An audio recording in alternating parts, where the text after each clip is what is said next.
Hello my dear viewers, কেমন আছো তোমরা সবাই? আশা করি সবাই খুব খুব ভালো রয়েছো। বন্ধুরা, আমার এক বন্ধু আমাকে ইউটিউবে কমেন্ট বক্সে মেসেজ পাঠিয়েছিল যে স্যার, কখন আমরা সিন্স বসাবো, কখন আমরা ফ্রম বসাবো। চলো সেই বন্ধুর উদ্দেশ্যে বলি, তোমার সেই প্রশ্নটাকে নিয়ে আমি এখন একটা ভিডিও করতে চলেছি। তোমার সেই প্রশ্নের উত্তর আশা করি তুমি আমার এই ভিডিওর মাধ্যমে পেয়ে যাবে। তাই দেখতে থাকো, আর যদি তুমি সন্তুষ্ট হয়ে থাকো তাই প্লিজ লাইক এবং শেয়ার করে আমার পাশে থাকবে। হ্যালো ভিউয়ার্স, সিন্স মানে থেকে, ফ্রম মানে থেকে আমরা কোন ক্ষেত্রে কোনটা ব্যবহার করব, চলো আজকে আমরা সেই সিন্স এবং ফ্রম এদের মধ্যে যে সূক্ষ্ম পার্থক্যটি রয়েছে, চলো আমরা আজকে একটা বুঝে নিই ভালো করে। তার আগে যারা ফেসবুক থেকে দেখছো প্লিজ লাইক এবং শেয়ার করবে, এবং যারা ইউটিউব থেকে দেখছো আমার পিবি টিউটোরিয়াল হোম এই অফিসিয়াল পেজ থেকে তোমরা প্লিজ লাইক এবং শেয়ার করবে এবং আমার পাশে থাকবে। চলো আর বেশি কথা না বাড়িয়ে শুরু করি। সিন্স এবং ফ্রম এদের মধ্যে যে পার্থক্যটা রয়েছে, চলো আমরা দেখে নিই। ফ্রেন্ডস, সিন্স মানে থেকে, ফ্রম মানেও থেকে।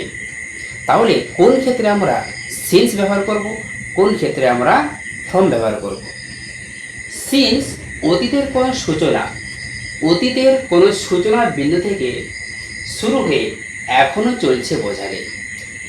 আমরা দেখব অতীতে শুরু হয়েছিল, সে অতীতে শুরু হয়ে এখনো চলছে, এমনটা বোঝালে কিন্তু আমরা সিন্স ব্যবহার করব।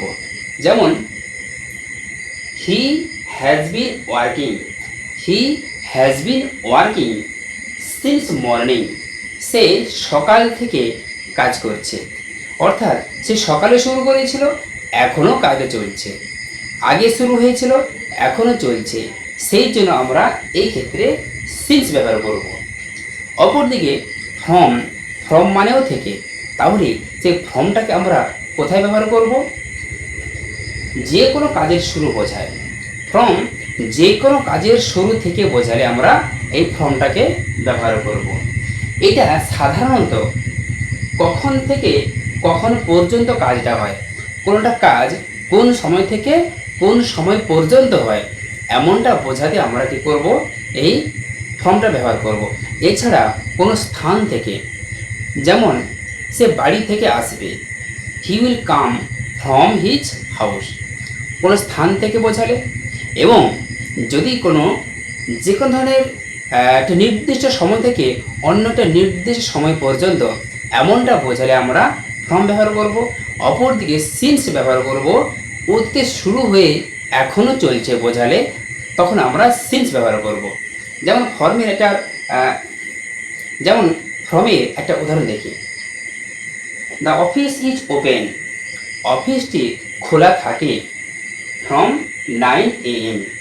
অফিস সকাল 9টা থেকে খোলা থাকে। এটা কিন্তু কোনো নির্দিষ্ট অতীতে শুরু হয়ে এখনও চলছে এমনটা কিন্তু বোঝাচ্ছে না, এটা সাধারণভাবে থেকে বোঝাচ্ছে। ঠিক যেমন করে যেটা বললাম, সে বাড়ি থেকে আসবে, he will come from his house. এক্ষেত্রে বাড়ি অর্থাৎ স্থান থেকে বুঝিয়েছে, তাই এক্ষেত্রে আমরা কি করব? ফ্রম ব্যবহার করব। অপরদিকে সিন্সটা যা বললাম, অতীতে কোনোটা কাজ শুরু হয়েছিল, সে অতীত থেকে শুরু হয়ে এখনও চলছে বোঝালে আমরা সিন্স ব্যবহার করব। আশা করি বুঝতে পেরেছ। যদি তোমাদের এই ভিডিওটি খুব ভালো লাগে প্লিজ লাইক এবং শেয়ার করবে।